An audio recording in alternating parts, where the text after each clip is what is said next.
You're listening to the 40 Thrive Podcast, the show created for women 40 and beyond, ready to shake things up. And now, your host, Jackie McDougall. Welcome to the 40 Thrive Podcast. If you tuned in last week, you met Moana Dixon. Moana is the founder of The Hunted Fox, where she creates home decor products that exude style, adding the utmost of comfort to your space. Hand-woven, ethnic, vintage, and made by hand in their custom design studio in the LA Arts District. Moana has been so generous to offer exclusive to my 40 Thrive listeners. Everything on her website is 30% off. That's right. Everything on huntedfox.co is 30% off. Use the promo code THRIVE at checkout at huntedfox.co and let me know what you bought. There's so many great things over there. I'm going shopping right after this. So in this episode, part 2, Moana talks more about what really went down on The Bachelor, the lie she told that she regrets to this day, and she reveals how her experience at 26 years old still has a huge impact on who she is today as a 40-year-old woman. So where did we leave off in part 1? Well, Moana was sharing how she was becoming friends with the producers, even getting to see tapes and hear inside stories of the other women. She was going behind the scenes. She was getting that insider view. So today we're going to start off this episode right where we left off. So here is the continuation of my conversation with Moana Dixon. I saw the whole thing from a 360 perspective, and I think they gave him some of the insight too, and what was transpiring between us and why I became such good friends with one of the producers to this day is because we really had a journey with what then became a group of friends. Do you think that there was any manipulation happening here? I think, of course, there's manipulation because it's not real that you're in an extended period of time where life doesn't interfere. That's so true. That's the biggest manipulation is that you don't have your friends, that you're saying, which they try to create a few of those things, but it's kind of bullshit. You know, but if you were home, it's not like you'd be going out with the producers at this point. No. And right. it's the way that they introduce you to his friends is so cheesy. It's like they made us do a talent. It was so dumb. And like talk about a wedding ring size or answer a stupid question. It's not like sitting at a dive bar and, you know, watching a game and getting to know his buddies. Right. It's kind of lame the way they do all that stuff. And it's not normal for me to bulldoze into my parents' house with cameras and a dude. How did they handle it? My parents are really solid people with a lot of integrity. And they were not entertained by the cameras. Any bit of kind of producing or interrupting in the normal flow of their ethos might have gotten a funky look, which happened to land on camera, which then was perfect for editing. So balls, you know? And he didn't get a fair shot at getting to know my family either because that was awkward. Was he trying, do you think? Yeah. I mean, at this point, you're feeling it. He'd already, on the beach earlier that day before we met my family, he'd been asking me to move to Colorado. And I mean, we've been talking about stuff after that, before after was even a thing. And is he having, dates with other people that are similar? Yes, and he's telling me about them. I mean, I think he'd maybe kissed one of the girls. He was telling me everything that was happening. And so he was sharing and confiding. Relationship. Yeah, and really confiding in me. And he was confiding, and we were confiding in each other, the anxiety of the production and that this wasn't our thing. And I remember saying to him, gosh, I'm sitting on a beach wearing a full face of makeup. This is weird. We really connected on a lot of the things that we didn't really agree with about the production. It felt like we had this, which it does and it should when you really connect with another person. You kind of have this cocoon and you're kind of in it. And I think what really did destabilize him is that because they're producing a show, they couldn't have just the Moana and Travis show. They had to have the run of their show. It has to follow the schematic. It has to follow the thing. Otherwise it'd be 4 episodes. There you go. From the time we connected, it was on and it pissed everybody else off. And so they had to create circumstances that exposed possible drama and allowed the show to follow its course of all of the other things that they had planned and lined up in the production. With that being said, when he was choosing the girls, we'd kind of talked about it. And he said, well, I'm going to keep her because I think she's just a friend and I'm not attracted to her at all. So he would be strategic and keep the ones that he didn't have a thing for. Yeah. And probably helped with producing. Like if you have someone who's a little nutty and she's going to get ratings, do you think that the producers were like, hey, keep her because we need her? I think they probably tried to, and I think they were successful in doing that in the beginning. But I think he is a person of integrity also. And I think he said no. I think that was what was also why they kind of gave up and let us hang out off camera a lot, was because neither one of us would do what they were asking. We just said, no, I'm not going to do that. But they ultimately wanted a great connection, so they let you kind of They definitely stuck little needles in for sure. And they had created some drama around me in the house. And the drama was, I didn't want to be there.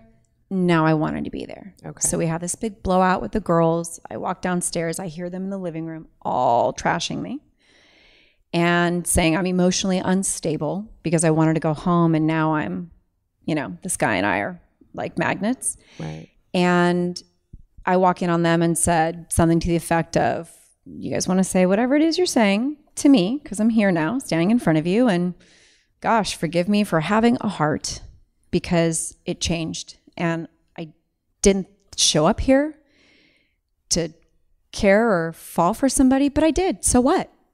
Get over it. Right. And so that was the big blow up.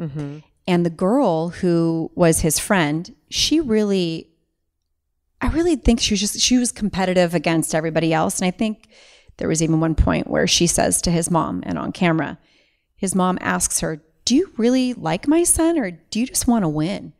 And she says on camera, oh no, I just want to win. And that was the girl he ended up choosing, by the way. Wait, so the one that he chose was the one that he told you he was friends with and wasn't attracted to? Yes. There was a reason. I know. There was a reason why. I was just not his parents. Are you comfortable talking about the reason why? Totally. And again, this is I wish that I could even go and kind of watch the whole last thing again, but his family shows up. And, these are parents from the Midwest who have raised an incredible older daughter, and she was married with 2 kids and who was awesome. And she showed up and we just clicked right away. I would say the only lie that I ever told that has haunted me to this day was to his sister and her husband. They asked me a question about my personal faith, and I totally lied because I didn't want the production to use it against me, because we had kind of experienced maybe some intimacy and things that were probably out of the boundaries of conventional, like maybe like a religious moniker. And I didn't want to say, they asked me, oh, are you a Christian?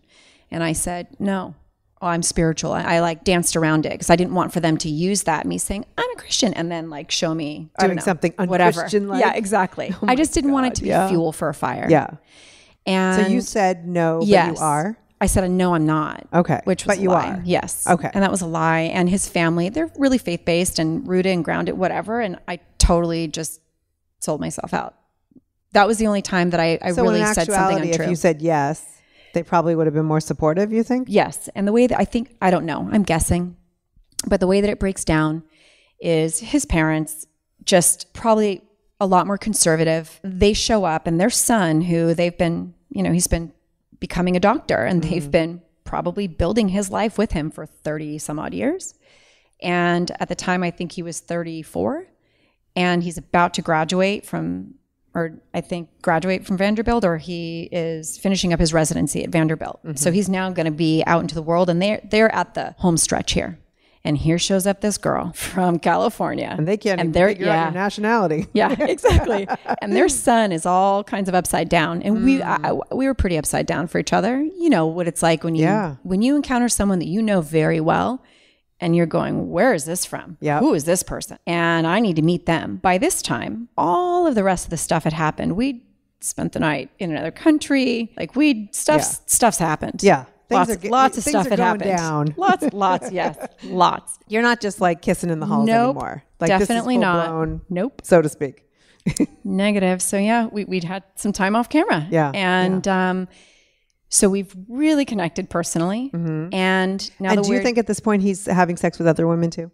No. And it's kind of funny because the other gal, I definitely think I know they made out. She, super funny story, who is the third gal in the mix, that he was attracted to. And he told me he was attracted to her, and that he said, I'm going on this next overnight date. And he said, I'm uncomfortable. He goes, but I am attracted to her, but it's just not the same thing. And it was so weird. I just really understood that. I understood his heart. I really, when you just know somebody and you're able to just say, I really trust you and I understand. And if that's what we'll navigate through it. I really had a lot of empathy for him. And I understood that it was a difficult situation and whatever. So she ended up living with me for a couple of months. Girl number 3? Yeah. Well, she was moving out to Los Angeles and she told me every detail. I don't know, maybe second base. It was like heavy petting. I don't even know. Whatever. But it wasn't what you guys yeah, I think things had begun to move into like beyond like heavy making out. Yeah. I think if I recall, and like maybe a shirt had come off and he stopped and said, "I can't do this." Which I think is fair. Did she feel like they were like falling in love, or did she just feel like we're attracted to each other and this is fun? Yeah. I think she was attracted, which is a totally reasonable place to be in that short period of time. Yeah, and I was done for. Yeah. I was like just a total hot mess. Yeah. And so you and he were, obviously having this off-camera romance, but then girl number one, what's her name? Sarah Stone. Sarah Stone. So Sarah Stone, though, he only keeps around because they're friends. Yeah. And he's not attracted to her. Mm-hmm. Okay. And so when do you discover that this may not be the case? On the final day? I don't think it ever was not the case. What ended up happening was his parents, his family's here now. Okay. And I'm this major distraction that they did not plan for their son's life. And I sit down with his parents, and by this time, we've had some very intimate episodes personally. Mm-hmm. It's not normal to not speak to a person for I don't know how long. It's really not normal to have all that go down and you don't connect at all. And the next time you see them, you're walking in a house to meet their parents. Wait, so they separated you two? Well, yeah, he had to go on to the next couple of dates. So we have this, we spend the night and all the fun stuff that happens all night happens. And then you don't talk to the person. So imagine you're in this big epic romance. Right. And then now I guess the term would be you're ghosted, but it's forced because the production is what it is. Right. So you can't talk to him. He doesn't even know how to get a hold of me if he wanted to. And it's not like he didn't want to. It was right. Yeah. But it's really abnormal. Then instead of seeing him after we've whatever, I meet his family. Oh my God. Like I don't get to meet him. We don't get to kind of connect. He wasn't there? No, he was, but he and I don't get that moment where we get to connect first and then whatever regroup. It was all kinds of awkward. So I was really destabilized. And I had all these emotions that were really overwhelming and confusing because things went way further than I had ever. I was adamant that they were never going to go there. Right. In fact, maybe my mistake is I told him they were never going to go there. Right. And so I did that thing. Yeah. And so of course they went there. And then now for women, as you know, it's all kinds of complicated the second that stuff happens. Well, you were already feeling things. Yes. So, but then it just got worse. Yeah. And then we can't speak. And then I meet his family. So was it just the one time? Or were you guys there was you guys having sex for a while? You could shut me up at any time, girl. I'm fascinated by this. I don't know if your mom's listening to the 43 podcast, but I'm just not going to share the link. Okay. It was exciting. And no, it was the one night that we stayed in Venice. It was maybe I'd say from beginning of the evening until we had to leave the next day. Okay. So just multiple occurrences. Yeah. That's 26 for you. Young and energetic. Life is good. Now it's like, I need 3 days, honey. Right. No. I mean, there's, Okay. There, you have to. So this happens in Venice. Then then you see him at the house. It's all awkward. In front of his parents. Yeah. Who are uber Christian. Totally. And as am I, and lying about it. And like we just threw down a couple days ago. You know what I mean? And all kinds of very and so you're personal afraid things if you have say happened. You're Christian that they're going to say, oh, really? Because we have the tape. Sure. Well, that sounds about right. I mean, sure. Totally. I didn't want to be a hypocrite. Yeah. Totally. And I didn't know any of that. I just felt like I felt very unsafe. And it's because also this had already happened. And now I'm with his sister and their kids at a park and they're asking me these questions. Right. I felt like that was a question that was produced. Yes. And I felt like I just saw a trap because I think they knew that we just had a wild. So do you think his parents were like, no, absolutely not. She's not good for you. Oh, for sure. Now I'm like starting to actually drink the cocktails because I'm feeling all kinds of awkward. What really, we sat down and this is just like imprinted in my brain. So this isn't part of what I'm not remembering accurately. It's also on film. Mm-hmm. So we sit down with his mom and his dad, and his mom is just probably trying to unwind or figure out what the heck is going on. And she looks at me and says, what is it about my son?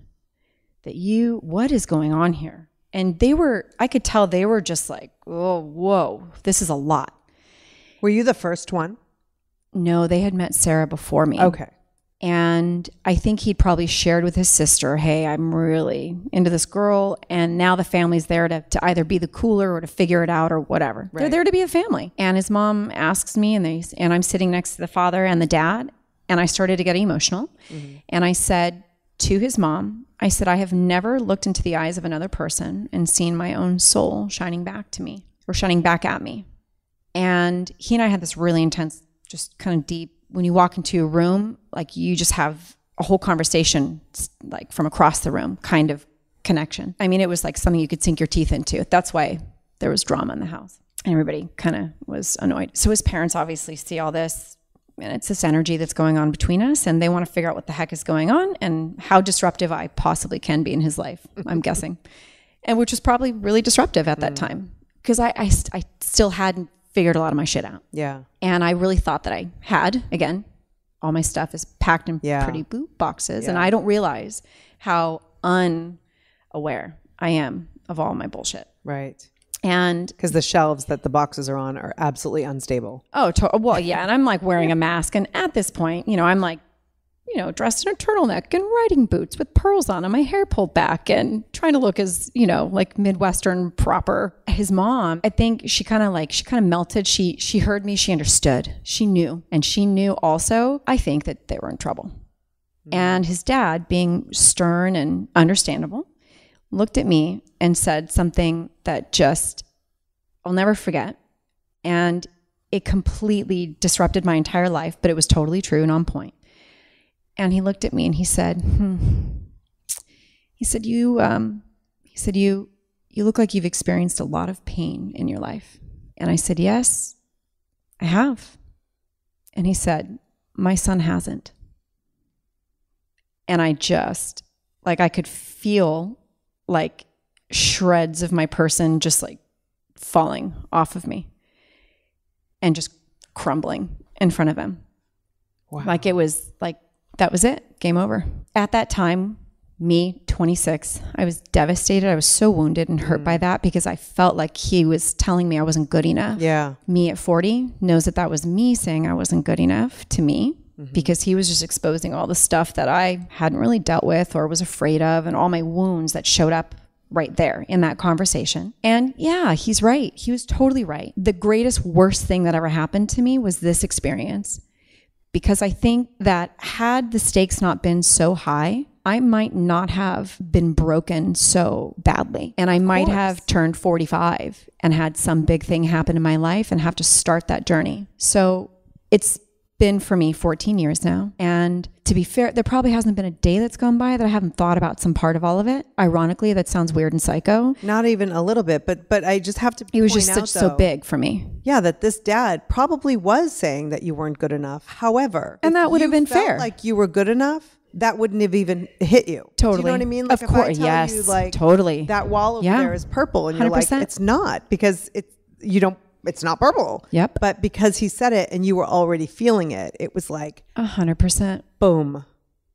Yeah. Oh my gosh. So it landed. Yeah.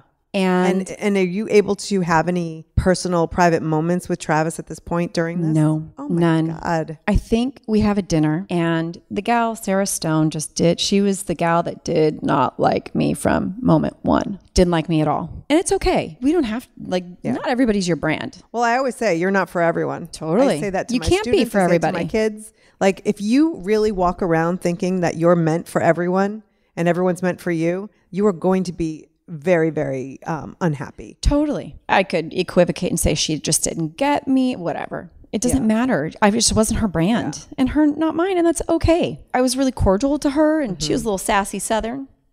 Gave all this real sweet kind of the parents probably backhanded, approved her. Oh, totally. And she just didn't like me. So she actually said some things to me, or I think she said some things to his sister about me that were really, I don't know what they were, but they didn't make me look very good. So by the time I met his parents and his sister, I kind of already had a bad rap. Yeah. That was a little unfair. Yeah. Because it came from a girl who kind of just wanted to beat me out or beat me to the punch. Well, yeah. I mean, what a benefit you get to be number one going in. So then you could set the table for the rest of the women. Yeah. Well, did three of you go to the house? Or? Just two. Just two. Okay. So at this point, girl number 3's gone. Yeah. And so Sarah's the safety net. And now this is where the production starts to produce. They're kind of now messing with, and they needed to create some sort of a drama. Yeah. So that's why I think and I don't know who fed or fueled or did what, but all I do know is that long after the fact, Travis was going into or calling the producers saying, when are you going to show the crap on Moana? And they kept saying, what do you mean? We don't have any. And he said, well, what did she do that made everybody hate her? What did she do? And they said, we don't have anything. She didn't do anything. But the other gal and the production allowed him to believe that there was some big something, I don't know, about me. Oh. And then that rolls over to his family. So if you kind of go back to when we were first speaking about producing, you can plant seeds of deceit. Yeah. And it's really wild because we can do that to ourselves and we can do that for other people. That's part of the journey of life. But in this environment where there's producers and there's people who are seeing everything, if they want to create drama around the idea that there's something wrong or something, some secret or something that you don't know about this person, it's not that hard to do. Right. And to be fair, I'm not cut from the same cloth that everybody else is. I'm okay with that, but not everybody else is okay with that. Right. So maybe that's just what rubbed her the wrong way. And that's okay. So his sister had asked me on camera, why don't the girls like you? And I said, I don't know. But this is a really crazy environment. It's really weird. Kind of, I don't know, had the agenda to produce a TV show, but I really care about your brother. And I just kind of moved on because it didn't mean anything to me. So the next time after I meet his family, we go to dinner that night, meet his family, and I just totally fall apart.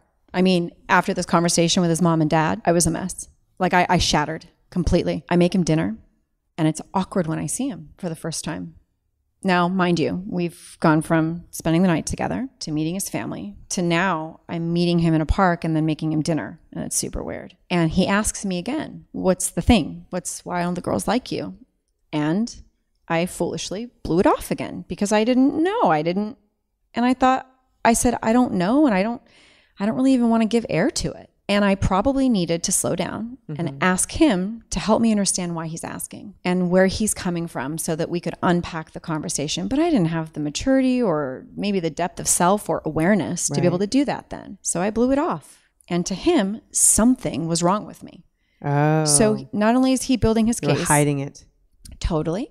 His sister had asked me, this girl, Sarah, who I think he trusted her. I think they became friends. Yeah. Genuinely, really. They had a lot in common from Nashville, both. And his parents, now everybody's got this question mark about me. Well, the question mark was definitely instilled from somewhere. I don't know where or what. Or maybe I did do something that they just thought was weird. I don't know. Yeah. I'll never know. Yeah. And I don't know that it'll ever matter. The bottom line is that at the end of the day, he didn't propose to her. He gave her the ring that they forced him to buy. He wanted to buy her like a necklace, and he put it on a necklace and gave it to her as like a friendship necklace. Again, that happens first. And I end up going. And you don't know this? No, but I knew something was wrong. Yeah. I don't know how to explain it. I woke up that morning. Well, it sounds like he's a big people pleaser too. And that when mommy and daddy who probably paid for, I'm sorry, I don't know this guy, and I've worked in TV and I've worked in daytime TV, and he just sounds like a spoiled little brat. Not even a spoiled little brat, but like a mom and dad paid for the education. They've done all this stuff. Look at all the things they've done for them. They're not happy. There are a lot of people who live this way, who try to please their parents, their community, their whatever. Like, you were scandalous in that, your background didn't match. I don't know. It's just, I'm saying this as someone who did not watch the show, as just hearing this story and how it unfolded.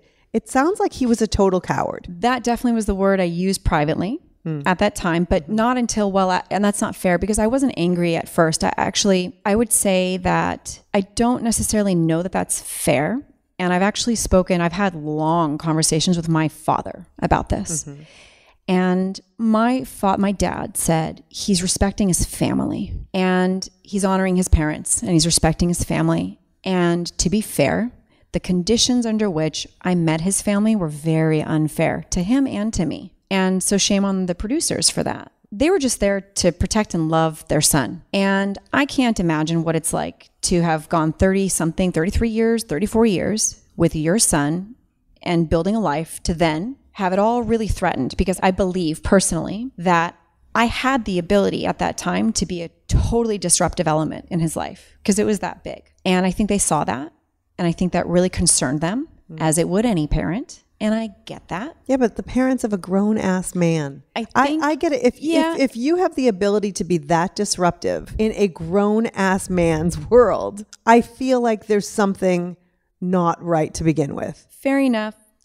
But to scale back and really try to Listen, actually this is be your experience and your 26-year-old experience. I'm talking about as a 48-year-old woman hearing the story. I've had 14 years to put this into context. Yeah. And so I apologize if I'm like too pushy. For the first 7, I was brutalized. I mean, this annihilated me. Well, did you think that you weren't enough? I mean, oh my gosh, of course. I can only imagine in the beginning Are you kidding me? that it was you weren't enough.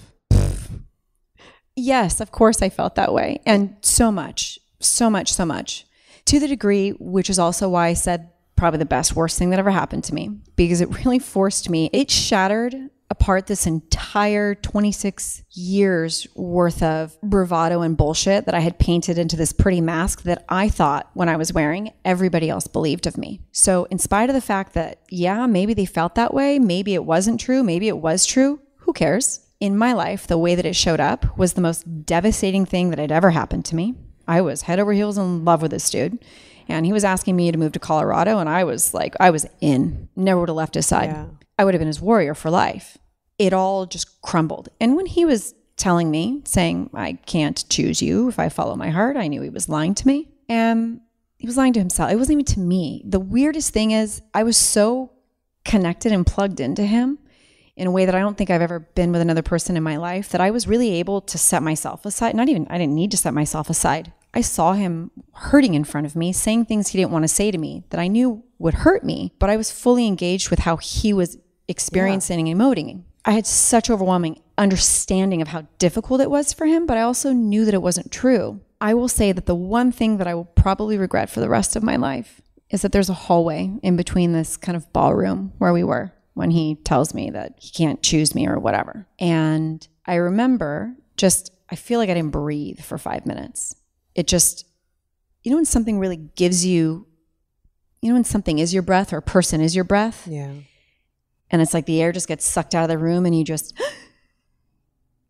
I couldn't move and I couldn't breathe. And I was just trying to hold it together. And we walk into this hallway where there are no cameras, there's no audio, there's nothing. And he's holding onto my hand and I'm just trying to run out of there. And he's pulling me back to stop and try to say something to me. And I was just so terrified. And I just didn't want to suffer another second of humiliation in front of the cameras. I wanted it to be over. I didn't in a million years think that you'd never get this moment back. You'll never be able to have this conversation again.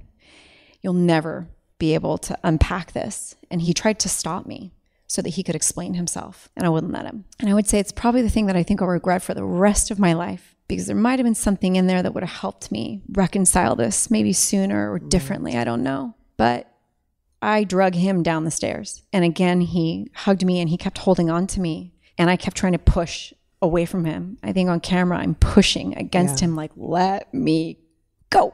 Right. And he was just gripping me. And he just kept looking at me, just kind of shaking his head with tears kind of his eyes, welling up and saying, you're so beautiful. You're just so beautiful. Like he couldn't say anything else. They never show this. So they had cut at this point. No. Oh my God. No. Following, but no. Okay. They're rolled. They've got all of this in the editing. It didn't ring true to show all of this and then have it end that way. So they don't show all of this.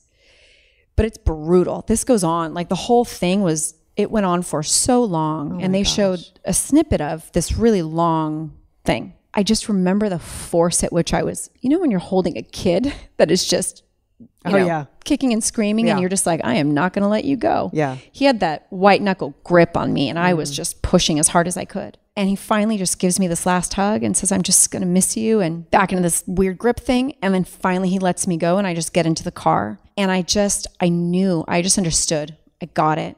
I knew what happened. And I wasn't going to say he was a coward. That's how I felt. I was not going to say that on camera. And I also didn't want to disparage him. I felt for him. You loved him. Yeah. And I felt heartbroken for him too, because I knew that he was letting go of something that I think both of us really deserved. And I think could have maybe, I don't know, you never know, been a great thing. I just knew what was there. It feels like he didn't choose her. He chose safety. Yeah, totally. And I also understand that. And I also respected that. Well, one of the things you liked about him was the safety that he provided. Absolutely. and his reverence for being really grounded where he came from. He was really lost. And by lost, what I mean is he had departed from himself in Nashville, Tennessee, where his family and his friends, which is kind of the beauty of what love really is we depart from ourselves and we allow something else to grow. But in the unfamiliar, there are a lot of risks, and I was a really big risk. Yeah. And I get that. I really do. Yeah. He would have been a really big risk for me too, though. Huge. But I would have taken it. Did you ever talk to him again? Ever? Yes. And this really bizarre thing happened. I think it's the only time that's ever happened. They do this like after show where everybody gets to confront each other. And you have to go to that. Oh no, I wasn't invited. I never sat down with him after that on camera, ever. And the only time that's ever happened. That's interesting. What are your thoughts on that?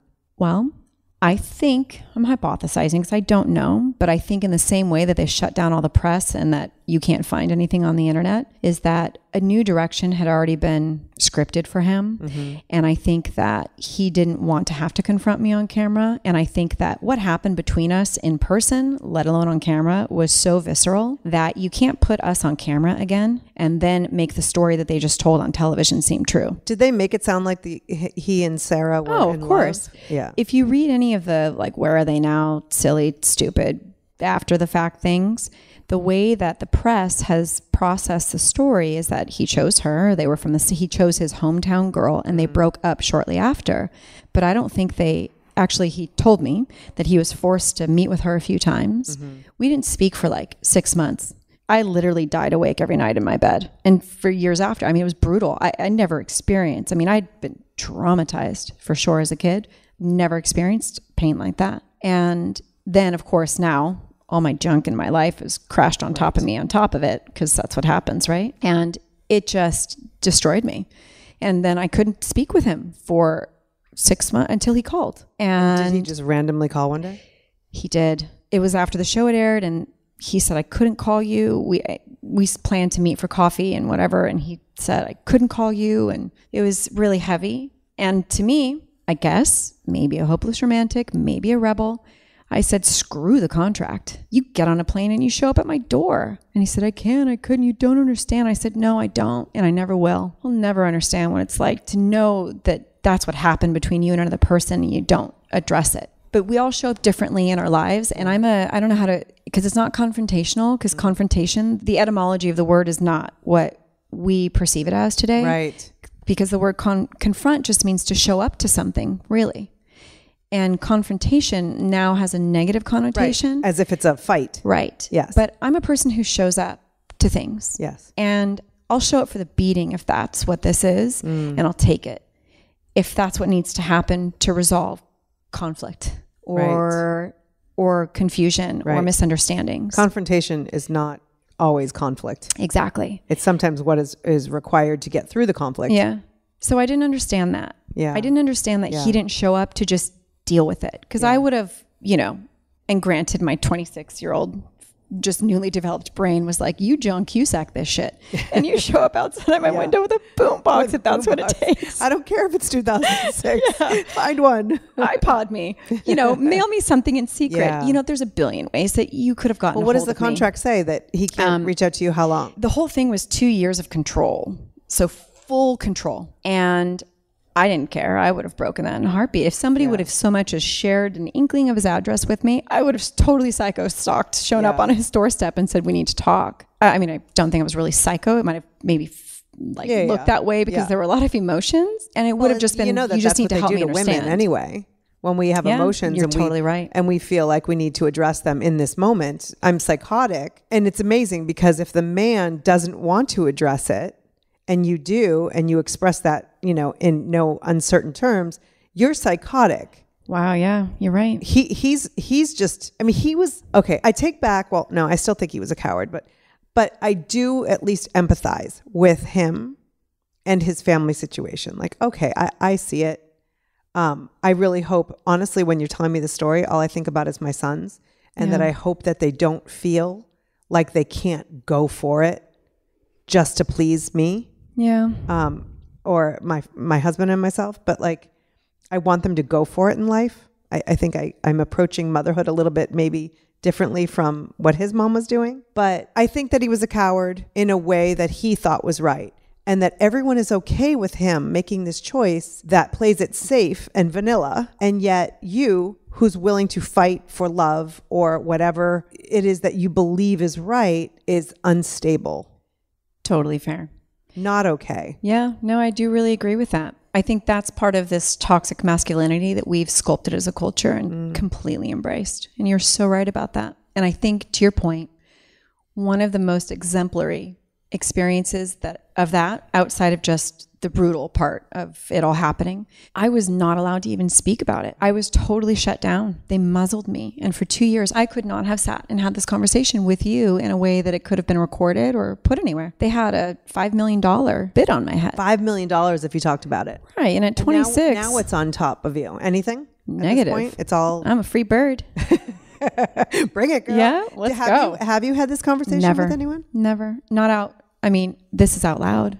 No, I've had this conversation with here's the thing. There's 3 people in my life who actually understand this. One of them is my girlfriend who's the producer. She lived this with me. She's as wounded as I am because the way that she would describe it is like she got to fall in love with these 2 people.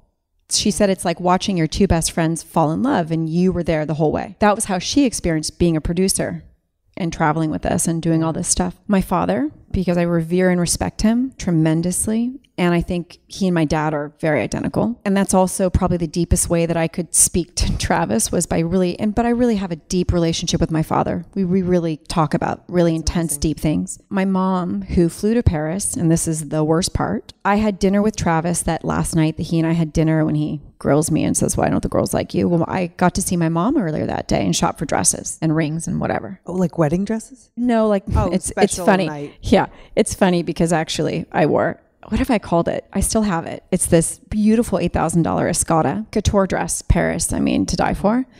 And it was like my black wedding dress. You get to shop for this gown that you're going to wear on the last night. And so my mom got to go shopping with me. And it was just a really great, fun gals experience. But the worst part, and I will say that my mom just brought up the other day, is that the worst thing that happened, and I would agree with her, is that by this time they knew that something, because he had to go buy a ring that day and whatever, meaning the production they're doing 2 things at once. And as I'm shopping for dresses with my mom, he had to buy the ring. And so they know that he didn't buy a ring for me, or he bought a ring, and they know that he might not have bought the ring for me. But he's forced to buy the ring. He's forced to buy the ring. And he tried not to buy a ring at all. And I didn't think that he was going to buy or ask me to marry him. And I was totally okay with that. I didn't want him to. That would have been that wouldn't have been real. That would not have been. You weren't thinking like you were going to walk up and he was going to drop to one knee. Not at all. Not a chance in Hades. You to continue. Yeah. We had talked about me moving, he'd bought a condo in Colorado. We talked about me moving there and I said, absolutely. We talked, we were kind of making plans. We talked about house, like what kind of house do you like? Like how do you I don't know, stupid stuff that you just, planning. Yeah. And I actually would not have accepted a proposal from him in that context. I honestly thought if he asked me what I said, they kept trying to get me to say I would say yes. And I said, if he offered me a forever, I would accept that. But I wouldn't accept a proposal because I wouldn't have been ready to marry him at that point, but I would have been ready to journey onto that. And I knew he was never I just wasn't who he was. The worst part about this whole thing is that my mom was there 24 hours before all this goes down. And they knew that this was going to be brutal. And they sent her home on a flight and forced me to fly home alone. It was the worst. In fact, a girlfriend of mine have talked for years about writing a book called 24F. It was a seat that I sat in on my plane ride home. I've never had a more hellacious 13 hours of my life flying from Paris home to Los Angeles alone. And then nobody would recognize. So the show hadn't even aired yet. No, I was sobbing. I couldn't even, when someone is just keening. I was at the airport. I could finally now get on the phone. So I call my mom to let her know I'm coming home, my family, to let them know what happened. And I'm telling them the story and I can't get a grip. And they call the gate. And I'm the last person to board. The gal at the gate stops me and says, what's wrong with you? And I'm keening. I'm just crying so deeply. I can't stop, but I'm trying to pull it together. But I'm just that gut wound that your body makes a sound that is just, your soul is howling and you can't stop it. And they weren't going to let me on the plane. Whoa. And I said, I'm okay. I've just had my heart ripped out of my chest and I need for you to please just let me get home. And they let me on the plane. But they stopped me. All these people came over. So now it's like 10 times worse. And they're all, French, and I'm like this messy American girl. Right. This is way before Kim K, gosh. so it was like, wasn't as wildly known. Open things up a little. Yeah. So your mom is sent home. You're sent back by yourself. Does he stay in Paris? I don't even know what happens to him. Yeah. I don't even know. They carefully all I know is my world orchestrate it. collapsed. Like I'm just struggling to breathe at this moment. I have no clue what's happening. And I'm on a plane and I'm going home. So you get home. And then radio silence. That's it. You get home and you watch this thing unfold on television. Not until February. Yeah. So 4 months later. So you got back in November. Yeah. So just before Thanksgiving. So 4 months later, February, it starts to air. So imagine Thanksgiving to February. And you have to keep your mouth shut. Oh yeah. I can't even say that I was on. I can't even say that I was gone. Like nobody even knows where I was. I can't say they a don't word. Even know you were on the show. And so, it's not like I would want to advertise anyway. Yeah, but you could tell your parents obviously everything because they knew. I had to tell my parent. I had to tell somebody. Yeah, and I had to tell my parents because I was going to die, and somebody needed to scrape me off my floor. Honestly, and they were on the show. It wasn't like they didn't know. Oh, of course, in Paris. So yeah. Oh my gosh. And even when my mom flew to France, my siblings didn't even know that she was gone, they knew she was gone. They didn't know where she was. Right. So it was, they were really highly protective of it. And I think they were trying to revise the show or revive it. At that time, it had died. And I think we had the largest viewership that I think they had ever had at that point. And I think maybe even to date almost 21.5 million people tuned in on a Monday night to watch me have my heart ripped out of my chest, publicly humiliated. Now let me ask you, would you do it over again? Yeah, I would, in a heartbeat. I would do some things differently, just a few. I would do exactly 2 or 3 things differently. I think that I'd never experienced what it's like to connect with another human being like that. And it was really rich and honest. And I think that it, just because of where I came from and what I experienced, and my father, who's my mom, they're amazing people, but they had their own journeys too. And just what I went through as a kid, I learned how to protect myself. And I think that I might have been at risk for just my heart hardening had I never encountered that. And I think he just turned a light on and showed just, I think, what I explained. Just my soul. It was the first time I'd ever experienced my soul shining back at me. He, in person, exemplified what true connection, care, I don't know if you want to call it love, but it was something so not worldly and so not normal. So yeah, I would never want to go through the heartbreak again, but I'm grateful for the experience of being able to experience another human being like that. And I'm really grateful for the confrontation, that the inevitable maybe judgment of his family. And I even don't want to put the word judgment because that sounds nasty. They were just caring for him. There were a lot of unknowns. They were just loving their son. And I get that. And I have a lot of respect for that. And that forced me into a massive, massive, massive full focus on really confronting my shit. Like I said earlier, I couldn't imagine being 40 plus and not having dealt with that. Moana, there are a lot of women out there who are dealing now. I mean, you talk about the episode back with Diane. There are women who didn't go through that at 26, who weren't forced to confront their shit at 26. And they do go through it. I know a lot of women who get married at 22 and they're married all these years, and maybe the marriage ends or the kids leave or whatever it is, and they are forced to confront it. One of the things that I was really drawn to you when we were on the phone, which was probably a few months ago at least, right? At this point, we were introduced by a mutual friend, and I remember I was sitting outside of the pediatrician's office because I had to go in and get my son's prescription. But I was so engaged in the phone call that I sat there in my car outside of the pediatrician. I don't even know how long we were on the phone. It was just amazing. And one thing I noticed about you was your ability to be vulnerable and your ability to not just, it wasn't surface. It was the first time we had ever spoken and it was over the phone. And it was, you gave so much of you to the conversation that I was frozen in my, like, I think when I work by myself, we talked about this when I first arrived here in this beautiful workspace, but I work from home and I think it's very isolating, and you also are extremely isolated in the work that you're doing. And so I think when we had started to have a real conversation, I was like, I don't want this to end. Like, it's so nice to connect with somebody on a real level and not feel like we have to put up these walls and, you know, talk about LA this or that. It just got real. It got real fast. Thank you. And so I feel after hearing this that I don't know that you would be the person you are today. I don't think so at all. After I had come back, I'm a really big reader, and Eat, Pray, Love had just come out. And page 146, she talks about a soulmate. And I would say, I think he was my first soulmate. And the purpose of a soulmate is to really change your path or your course in life. They're a reflection of you or something in you, etc. They're big, massive, over the top kinds of loves, and they change you, and they're meant to. You know, he and I ran into, it was such a silly story, but we ran into each other. We made plans to meet, and we sat down and we talked, and then ironically, he moved into my neighborhood, Larchmont Village. Oh, really? Oh, yeah. Oh, so you've experienced, and, okay. Yeah. And we'd bump into each other randomly, and anyway, without getting into any of that, lives had moved on, and anyway, all this awkward tension of a whole bunch of different levels. And I don't know, he was an appointment in my life that I was meant to show up to. And that is why I think making the decision to go was so, that was like a whole other big battle that I had to fight. And it's been my experience that those big things, those big appointments that I have, they just kind of strike you like that. They interrupt you and they force you to stop and to reckon with them. And that was such a big thing in my life that it didn't change who I am, but it definitely changed how I've chosen to show up to things. Because as I was able to look at myself when it was available, the footage, I actually respected myself for being myself. Nice. I didn't feel embarrassed.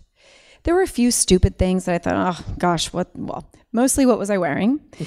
And secondly, you know, I was ashamed of not being true to myself when I had that conversation with his sister. And I probably became a little too vulnerable with him in some of our intimate moments, and maybe shared with him a little additional information about life stuff that I maybe should have like held till later. But you weren't put in the situation where it's like you date once a week, you get to know each other slowly. Totally. So I totally laid all my shit out there for sure. Yeah. And I did share with him, you know, like a few things that probably like disturbed him a little bit. Meaning, you know, you talk, cause we covered everything. So your exes and whatever. Yeah. And I maybe like shared with him a messy piece of information or two that was a little right to him.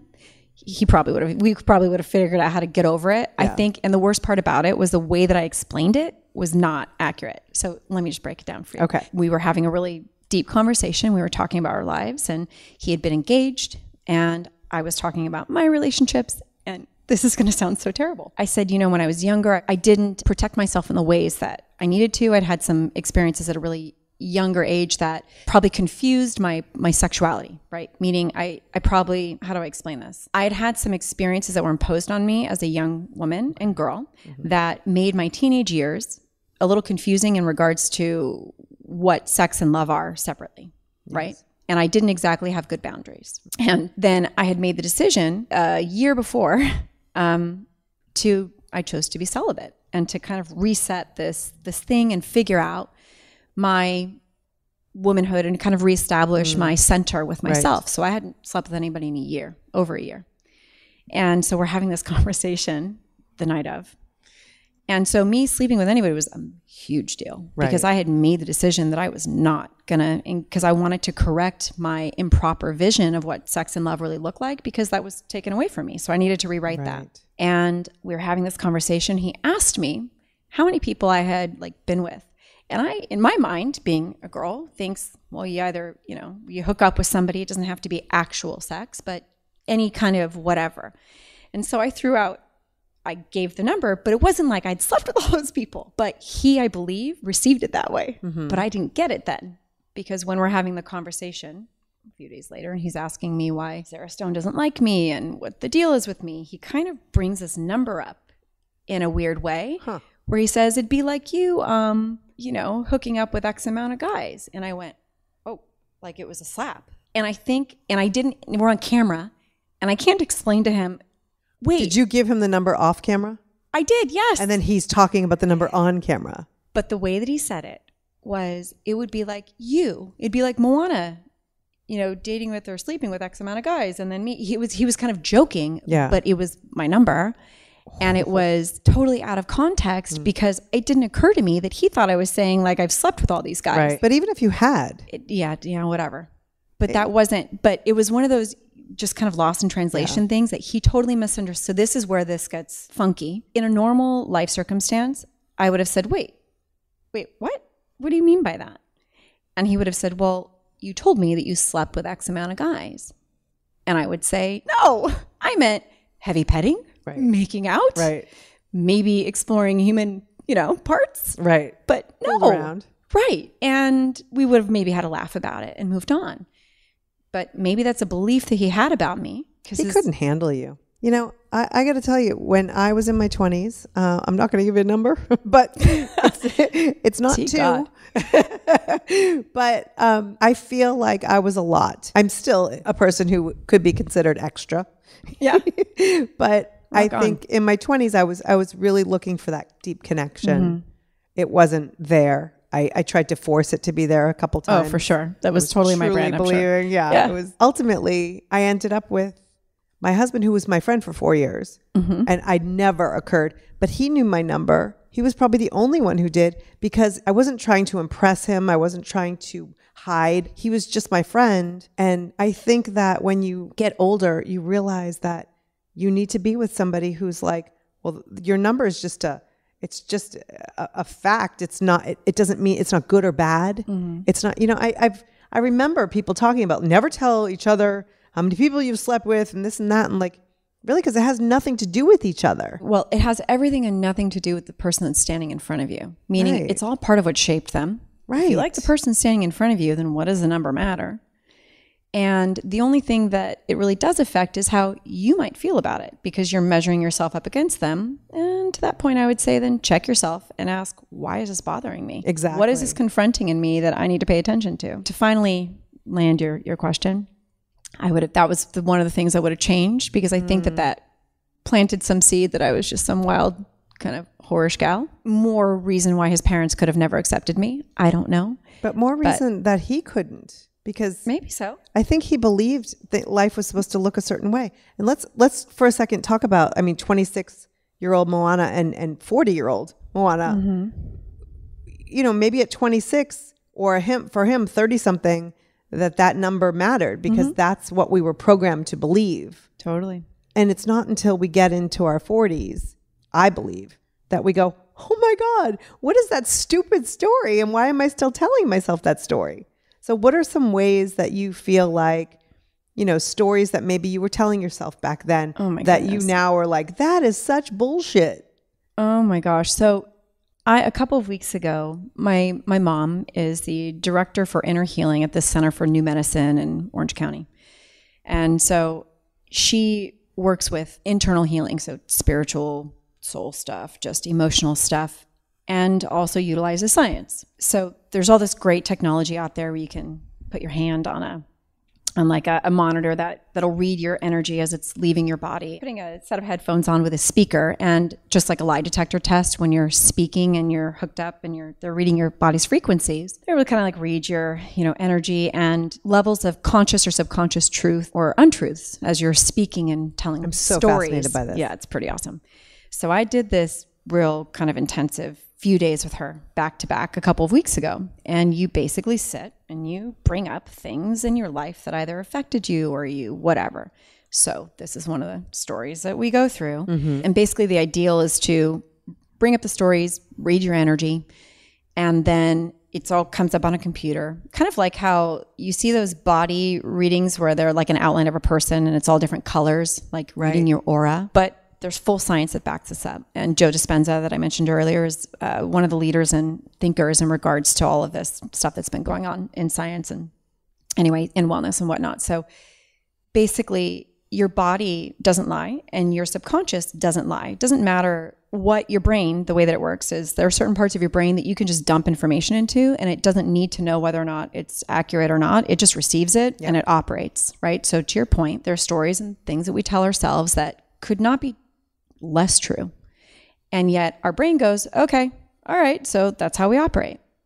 And one of those storylines for me that came up when I was working with my mom, and as we, of course, bring up this whole entire conversation, and to your point, is that I wasn't good enough. And I sadly and unfortunately believed that I was not good enough for him, for his family, for this, for my life to receive the benefit of this great big love that I had experienced.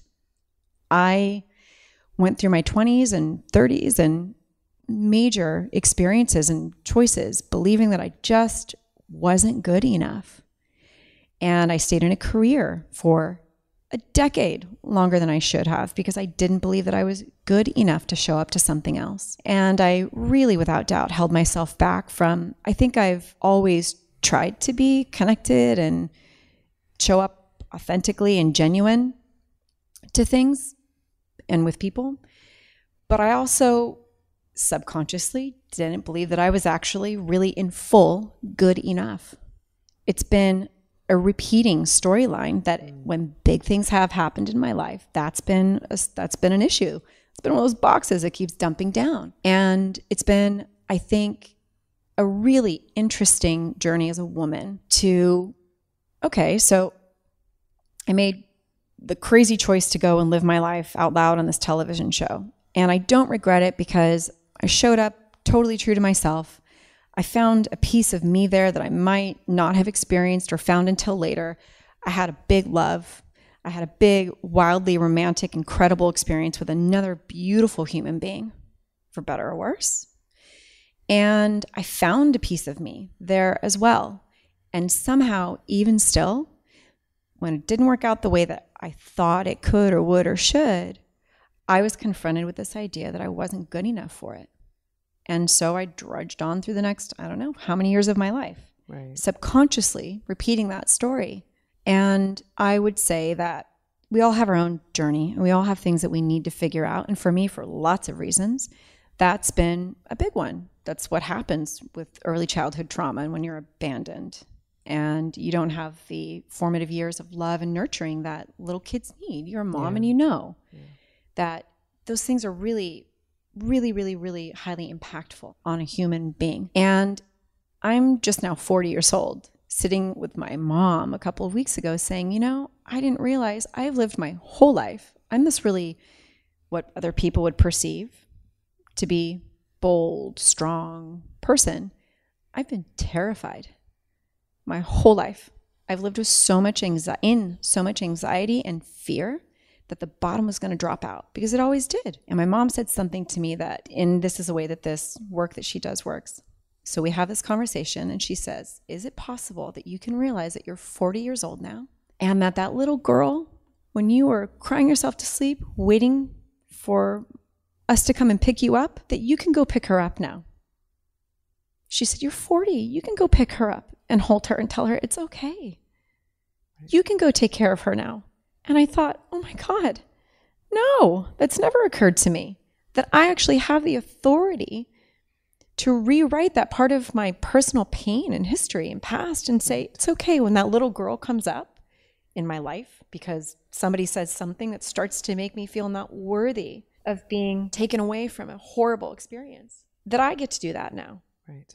And as a woman, I think that we are cultivated to believe that we need to find other things like men or a career or a family or children or all these other external things to create the care and provision and the identity that will make us whole. And that we are the only people who have the authority to really give the care and provision and comfort that will enable us to be whole enough to show up to other people in our lives intact, whole, and genuine and authentic. And I wish I would have, I don't know what my 26-something, 20-something or even 30-something-year-old self would have done with that information had I received it sooner. I got it now. Well, you're in a place to receive it. Totally. Who knows? Maybe the universe, people tried to teach you that lesson before in different ways, but if we're not willing and open to receive, it just can't come in. But there are some people who live their lives who never receive the message. And 40 is such a young age to now have the rest of your life to continue. Because grief and trauma and all of those beautiful little boxes, it's not like you unpack it and go through it and then put it back and that's it. Mm-hmm. It's an ongoing thing. And so that's, I think, one of the things with women, especially, when I talk to women over 40, it's like, I should be over this by now, or I should be. Oh, that's so my mantra. This. So yeah. And it's like, it comes up in so many different ways. It's just not the death of somebody. It's all these things that we go through in our lives. So it's grief not a straight. Over your ideas. Yeah. I mean, it's not a straight line. Yeah. So I think that we have to continue having these conversations. I mean, I give you so much credit to sit here with me and just talk about this and how you feel and how this journey has changed you, because there are plenty of people who could have been through what you were through and been, oh man, I was 26. I was stupid and he was an asshole. Like, the end. I'd be out of here in 10 minutes. And the funny thing is, I didn't even plan. Yeah. Like, I know that people care about the show. And so I'm like, oh, I should talk about it just because some people follow the show. But I had no intentions to make that really what we talked about. But it's just, to me, it's not your experience on the show. It's your experience in life and where you are now. And I'm in admiration of Thanks. Your ability to walk back through it. But isn't that kind of everything? So many people don't want to go there. They're not willing. I think that's why people are going through midlife crises and that's fair. Self-medicating, filled with anxiety and depression and all of that. And I'm not talking about clinical. I have all the same. I mean, I'm in no way a guru, which I don't think you're saying. I suck at 90% of this. Mm-hmm. So I'm saying it out loud also to reaffirm myself, because 100%. I don't have this down. Yep. And I'm still navigating through it. And the fact that I'm 40 years old having a conversation about something that happened 14 years ago with my mom as a subject of I'm confronting today tells you that I haven't totally figured it all out, that it's still something that has an effect on me or has any authority whatsoever over my thinking in any capacity. Clearly shows I haven't totally mastered anything, but I'm really focused on trying to just show up the best possible way I can to this life, and to not allow any measure of potential to be unused, to not allow any confrontation to be partial. I don't want to get hit by a car tomorrow and for anybody to say, well, she had all this potential, she could have, and and all these relationships were never resolved. I'm going to do the best that I can to give 150% to every part of my life, no holds barred, relentlessly and shamelessly, to just exhaust everything that I was put on this earth to do. And I clearly have I hope a lot more to go, and I haven't mastered any of it yet. I'm more afraid of not doing it than I am of living with the shit that I've drug around forever. That's why I would rather go through the pain of muscling through that experience all over again versus dragging those parts of me around with me until I really, screwed some parts of my life up. But when you describe the person you were at 26 and like, I don't want to go, I'm doing this, and like in your career, and you were like balls to the wall, which I love, but at the same time, I feel like you're still that same person, but your ability to go, oh, this is going to require vulnerability. And I'm going to put it out there. Like, I don't know that 26-year-old you was willing before you went on that show to just go, I'm going to feel some things and be okay with it. No. And what's kind of interesting too about these weird time collapsing conversations is that my 26-year-old self still has some things to teach me in reverse, because there are parts of, if I actually really try to step back into that place in my life, I was more free thinking about certain things that allowed me or enabled me or got me to places that I don't know how to get to now. I was very intentional and really, like, I knew what I wanted. I broke no bones about it. I felt like I was kind of grounded. I felt like I was in as much as I couldn't tell my ass from my elbow at 26, I was also pretty aware of who I was and what I wanted out of life. And although I didn't know how it was going to show up, I was even more certain of a lot more things than I even am today, different things. And some of those ideas needed to be shattered. I also had major breakups with the ideas about when you said, oh, you're turning 40. And oh yeah, I'm having that meltdown, and I've had at 30, all the ideas in 35 and at 40, the ideas of where I should have been in my life at this point. I'm 40. I don't have kids. That's a brutal argument for me to have with myself, because I never thought that I would have been 40 and not having kids and life and marriage and having a business. It's tough. Yeah. And I just didn't think it would be this hard. I didn't think I feel like I'm 25 and sobbing on my floor, except I don't have the bottle of Jack Daniels next to me because it hurts too much at this age. But like, I feel pathetic and unclear and lost and confused all the time, and younger. And like, I haven't figured out what my 26-year-old self had figured out all the time, because life didn't stack up to the script that I had created for myself. And I was speaking with someone the other day, like maybe just around 30, and they were talking about their intentions for their life. And everything in me kind of wanted to laugh and kind of hug and encourage them. But then I realized that if the words came out, they might have sounded bitter.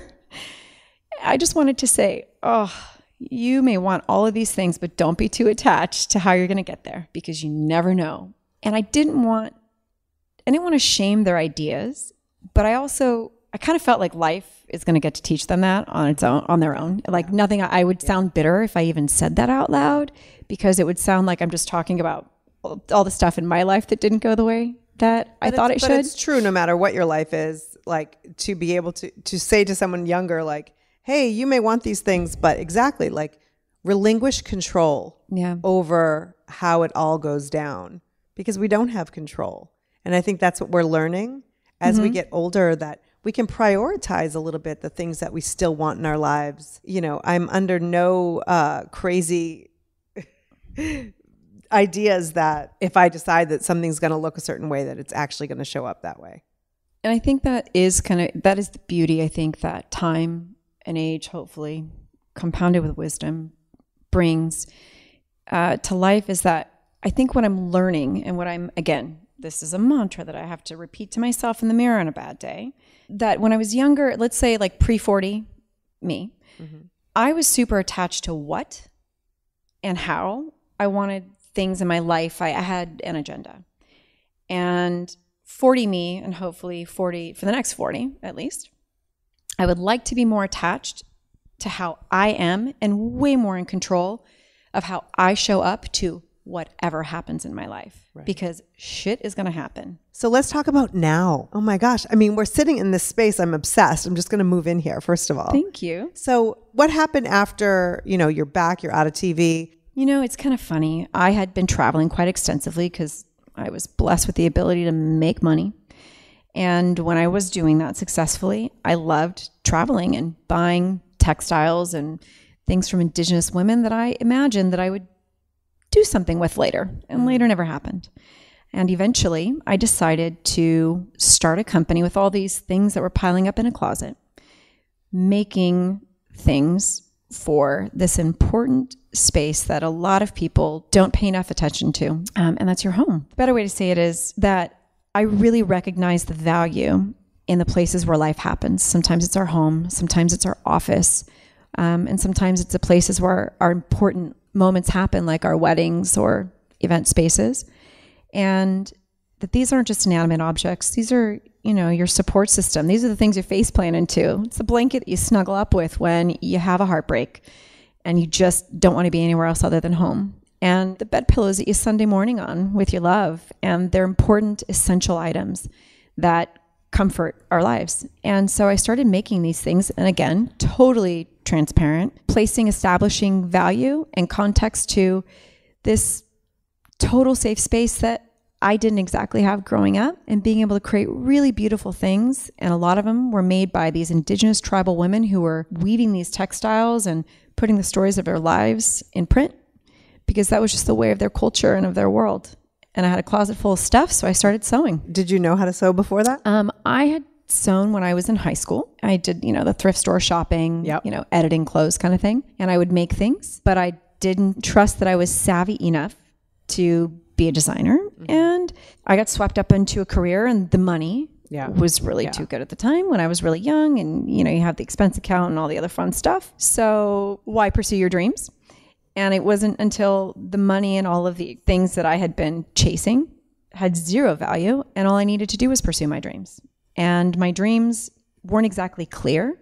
They slowly presented themselves to me as I started making things. It was a square because it's a pillow. It was a pillow because it's a square and it's easy. Yeah. And I was, sewing cheesy, silly zippers to finding manufacturers here in Los Angeles and having things custom made and figuring out how to take something as simple as a zipper that you want to hide and making it something that you want to show because it's pretty. Right. And it's got a pop color. And my listeners who can't see you right now, you're like holding up a pillow that is like so cute and adorable that, you know, you started to say something. People are unintentional with their spaces, you know, with home. And we just get like, meh, you know, oh, this will work. This will cover me versus like this will be an experience when I'm on the couch. Yeah, totally. I think you create experiences in the ordinary. Yeah, I think so. It's kind of like I was saying earlier that you can now show up and comfort yourself. You get to do that now. Yeah.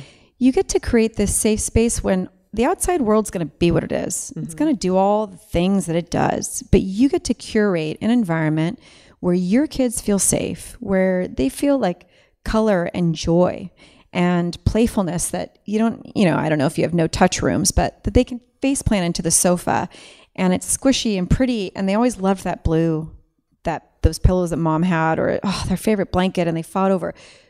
And the dinner table where life goes down, and it's not just a rug underneath it. That is your grounding and your support system when you're white knuckling your seat at the edge of a conversation with your husband or with your kids, and vice versa. Yeah. And or have friends over. Yeah. And, you know, we get so busy. They're these really like small textures that are really, really, really integral parts of the fabric of how we do life. I love it. So why Hunted Fox? That's so much less entertaining. My sister and I, my younger sister, and she was in her 20s. She still is in her 20s. At the time, I had kind of thought that we would just do something cheeky and fun. And I didn't really know where I was going. I just knew I had to do something. So we landed on the idea of this common thing between us. We love Wes Anderson, fantastic Mr. Fox. Oh, yeah. You know, companies like Wild Fox, like Fox was a word everybody was using. And the bottom line basically was that we were trying to kind of create a cheeky, way more irreverent play on the idea that we had done the hunting and the good things that were hard to find. We found them, we got them, and we're going to collect them all here for you. Cool. I had time. And I loved going into thrift stores when I had the patience to sit there and flip through things, or I could reimagine them. Right. But not everybody does.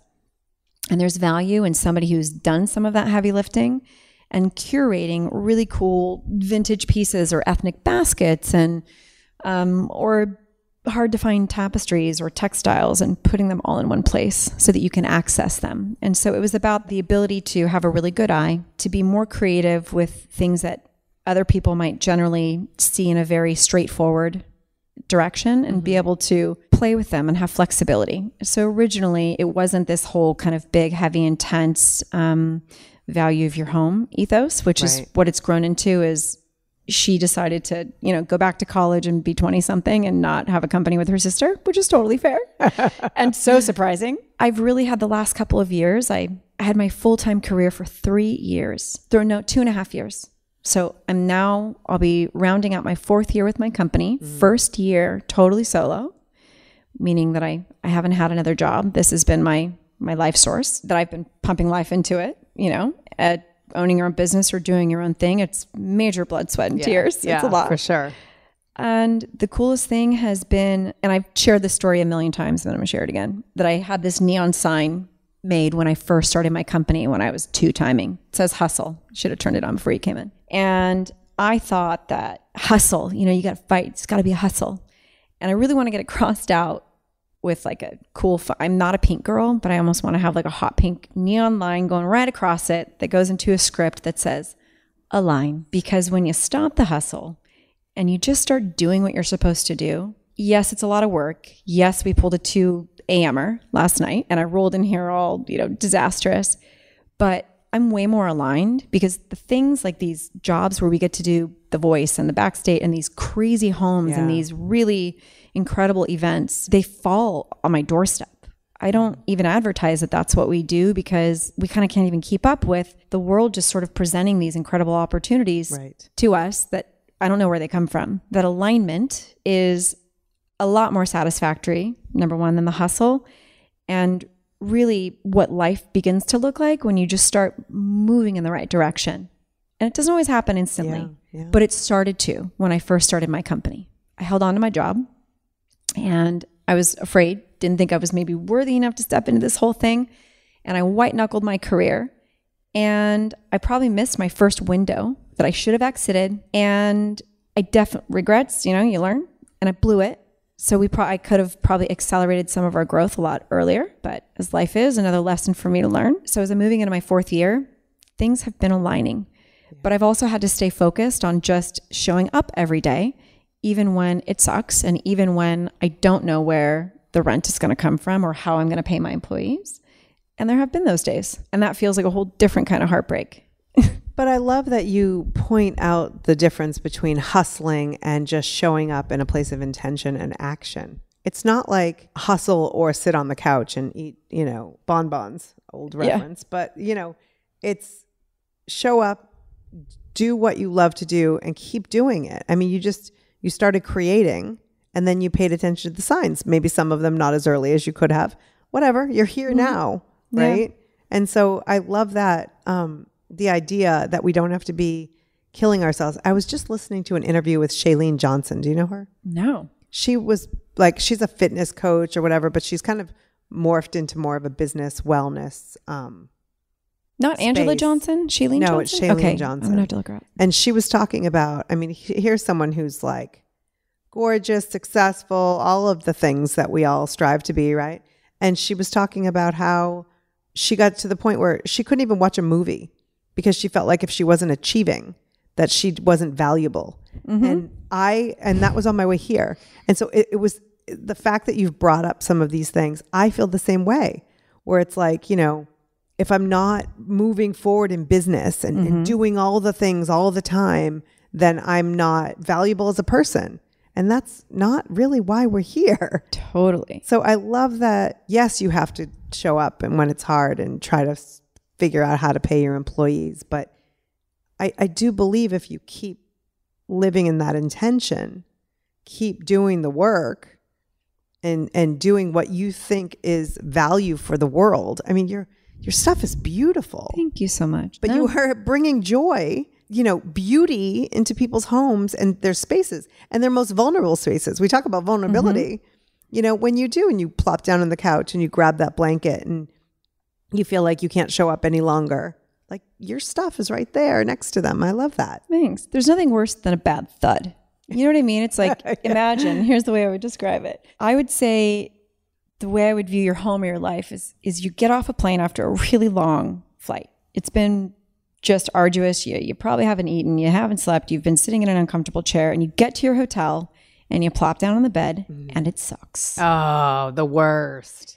A lot of people treat their homes like that. Yeah. Why would you do that? And it's not about just making pretty things, but they should be kind of delicious and supportive. And I'm all about texture and the way things feel. I use denim on all of my pieces because I think it's a universal textile that everyone knows, because everyone's got a favorite pair of jeans. Yeah. Gets better with age. Yeah. It's really reliable and you can trust it. And you trust that it's going to hold up on the way you do life, by and large. And that's part of the ethos of my brand. And what I do is that it's got to support you and hold you up. It can't just be pretty and it can't just be decorative. You've got to be able to literally face plant into these things at the end of any kind of a long journey. And I've had a lot of those. And I just feel like that's why I spend so much time trying to pay attention to the details so that the zippers aren't scratchy. Right. And if they happen to be sitting on your couch because your kid put it upside down, it still doesn't look ugly. Right. And you still feel good about it. I have had such a good time with you. Thank you. I'm you so too. appreciative of all of your gifts and your ability to share your story. And the one thing I have to ask you, because I ask all my guests, is what does it mean to you to 40 thrive? I think I'm going to circle back again to align. I want to feel stable and grounded in whatever circumstances life decides are going to show up for me. I like to just be aligned. I love it.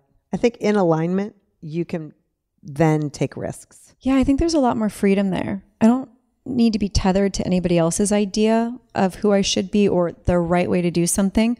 I think I just want to firmly believe that I'm making the decisions that are really right for me, and they may not be right for me 10 years later, but that they were actually really right for me in the moment, and that I can look back on just like I did on my 26-year-old self and say, I approve of what you did there because you showed up true to yourself, and I respect that. Thank you so much to Moana for joining me today. Thank you so much for listening. I truly appreciate it. Don't forget to get your 30% off at huntedfox.co. And if you liked this podcast, please consider sharing a rating or review on Apple Podcasts or wherever you listen to podcasts. It means more than you know, and it actually is the thing to keep this show going. And feel free to share this episode with a friend. You know the one. She needs to hear this episode. Until next time, take care and keep thriving.